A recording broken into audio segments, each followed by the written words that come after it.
Hi, this is RGK. The third and final episode of Dusk was just released, so I'll talk a little bit about this episode while doing a final review of the game. First and foremost, for those that do not know about Dusk, I will remind you that it was developed by David Szymanski with eerie ambient music and industrial tracks by Andrew Hulshot and published by New Blood Interactive.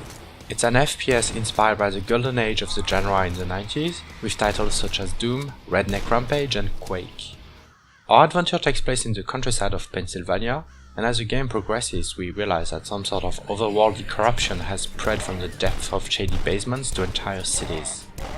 In order to get a retro or neo-retro FPS right, there are three pillars: combat, atmosphere and level design. Dusk atmosphere is particularly well crafted, with gloomy and dirty visuals dripping with pixels, harrowing sounds supported by creepy music. The horror is tangible. You could touch these disgusting and sharp surfaces and catch tetanus. Some of the new enemies are particularly well introduced, with a calm before the storm that lets tension grow before finding yourself face to face with a horrifying creature that sends you into a panic. Episode 2's invisible monsters were a great moment of terror, and in episode 3 you hear some heavy breathing and gurgling through the walls for a few minutes, before being assaulted by deformed faces with their arms flailing and thrashing about. Pure madness, both grotesque and scary. Something else that I particularly enjoyed was progression through the environment. Episode 1 had lots of moments on the surface with fields, barns and forests before diving deep into caves and mines. Episode 2 was a bit less interesting, with too many industrial backgrounds. Also, towards the end, it seemed like something was not right and there was a beginning of a shift towards abstract levels. And that's exactly where episode 3 went, with levels more in the style of Quake, otherworldly cathedral, lava flows, and even walls of flesh and houses with impossible geometry. There is a lot of variety, it never gets old.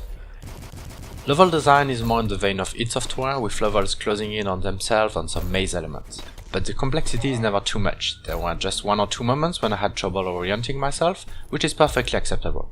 In any case, the common thread is that level design in Dusk is excellent from start to finish, with logical progression, secrets, variety, and whenever there is complexity, it's well done and not confusing. This episode 3 also adds an astonishing level in which you can play with gravity. It's surprising and destabilizing. I really appreciate this eerie break in between two carnages. Before episode 3, Dusk had already proved to have weapons that feel great, with a thrilling double shotgun, a devastating rocket launcher, and other cool weapons such as a piercing crossbow.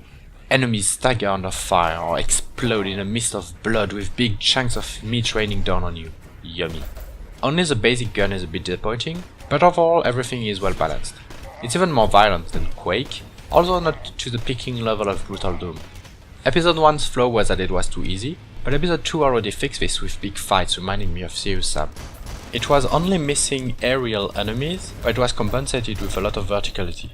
Episode 3 adds such enemies, which leads to a big variety of interesting fights, and you're often forced to switch weapons to adapt to the situation at hand. Sadly, there are no new weapons after episode 1, just a level that lets you fully enjoy the sword. Episode 2 was eventually starting to overstay its welcome with always the same fights in always the same levels, but episode 3 adds a lot of new enemies and has a lot of variety in its enemies and fights. I think I've said variety a lot, but it's because I was quite impressed by episode 3. Except for the 2 or 3 times when I got lost, I always took pleasure in moving forward and I was never bored. Before playing the last episode, I was afraid that the formula would eventually become dull, but I was wrong. Dusk clearly ends on a high note and I loved it. Apart from the main campaign that can keep you busy for 8 to 12 hours, there are 3 levels with infinite waves for instant fun and violence, and of course Dusk World, the multiplayer component, for those who wish to get back to the early days of deathmatch. On a technical standpoint, I have nothing to complain about, everything can be modified from the field of view to key bindings. Or just that the player character does not speak, nor is a face portrait displayed. I wish he had been characterized more. In conclusion, Dusk's only weakness is that episode 2 drags on a bit too long in industrial environments, and you have to wait until episode 3 to see a new batch of interesting enemies. Overall, the game achieves faithfulness to the 90s shooters while adding a fresh perspective and a dose of unknown. David Szymanski manages to get close to id Software's formula while adding his own style, varied levels and monsters, and a welcome progression in the environments. Compared to the rest of the market of neo-retro shooters, Dusk has all the right qualities to be the king. No overuse of bullet sponge monsters or small pesky aerial enemies, no wandering in huge empty levels, no repetitive corridors. It's a masterpiece, and without the shadow of a doubt, I elect Dusk to a cult status along Doom and Quake.